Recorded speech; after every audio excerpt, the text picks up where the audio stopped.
Attends, imagine 30 secondes. T'es dans Osaka, tu vois toute la bonne street food, et là tu vois une okonomiyaki qui sent mais tellement bon. Puis après tu te réveilles chez toi, tout seul dans ton appartement, ça craint. Mais tu sens encore cette bonne odeur. Ah oui, c'est l'okonomiyaki scandaleusement simple que tu viens de faire.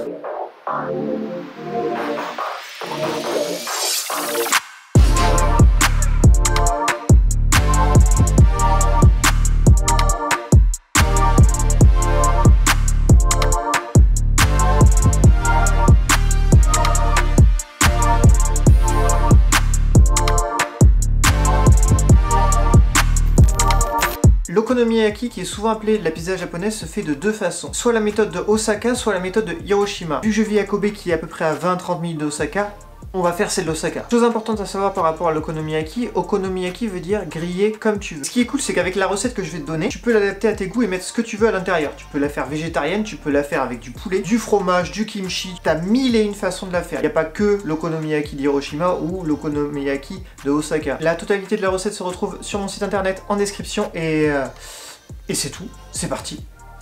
Alors en premier on va commencer par la pâte à okonomiyaki. Tu vas voir, c'est très simple. Tu vas avoir besoin de farine, de choux, de dashi et des œufs. Pour la liaison tu peux utiliser de l'eau, mais moi j'utilise du dashi. Tu peux en acheter du tout fait en poudre. Sinon tu as la recette pour en faire maison en description. Tu vas commencer par découper le chou. Personnellement j'aime pas le découper trop fin parce qu'après je trouve que l'okonomiyaki manque un petit peu de texture et j'aime bien quand ça croque un petit peu.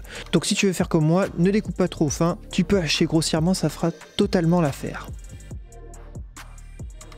Une fois que tu as découpé ton chou, tu vas le réserver et le dégorger. Tu vas juste rajouter du sel, mélanger un petit peu, comme ça l'excédent d'eau va sortir. Après on va préparer la pâte, là encore rien de compliqué. Dans un récipient, la farine, les œufs, le dashi, et tu vas mélanger tout ça jusqu'à obtenir une pâte homogène. Normalement tu n'as pas besoin de mélanger pendant 3 heures. Une fois que tu as obtenu une bonne texture, tu vas incorporer le chou progressivement et mélanger délicatement. Voilà, normalement tu devrais arriver à un résultat à peu près comme ça. C'est aussi à ce moment-là, si tu veux rajouter d'autres choses dans ta garniture, n'hésite pas. Tu peux vraiment rajouter ce que tu veux, tu peux rajouter la viande à l'intérieur, tu peux rajouter d'autres légumes si tu veux. Tu peux rajouter aussi des oignons verts avec, c'est super bon.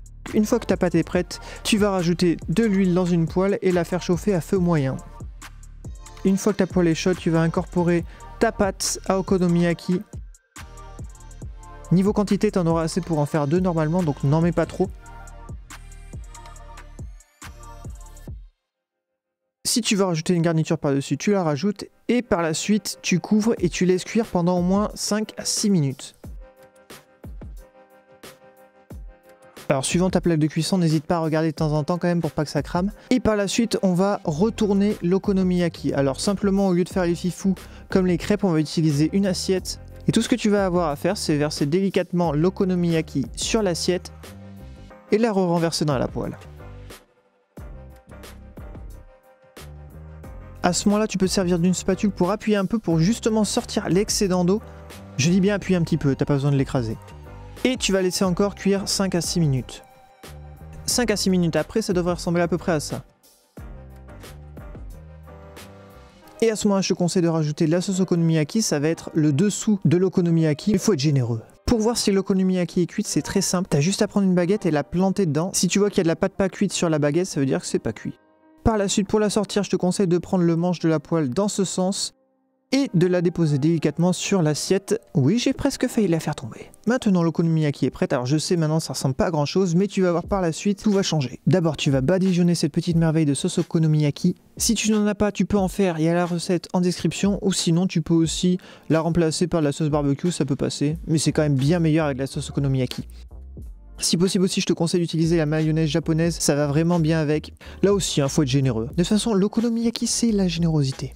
Si tu veux, tu peux utiliser une baguette ou un couteau pour faire un petit peu de déco.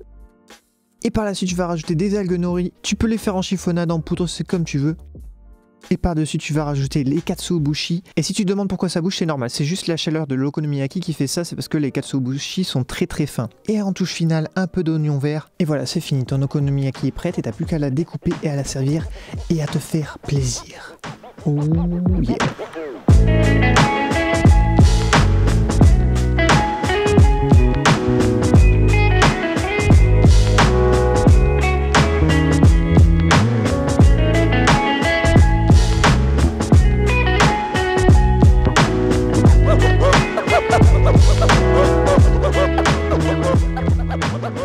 Et voilà, tu sais faire une okonomiyaki takoyaki simple et tellement bonne du style de Osaka. Enfin bon, le okonomiyaki d'Hiroshima est quand même meilleur.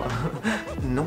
Si tu n'as pas de supermarché asiatique à côté de chez toi ou juste parce que tu ne peux pas sortir, tu peux retrouver tous les ingrédients disponibles sur Amazon en description ou sur mon site internet. Si tu as aimé cette vidéo, si tu as appris quelque chose, n'hésite pas à mettre un like, à t'abonner. Et quant à moi, je te retrouve très vite dans une prochaine vidéo. Ciao!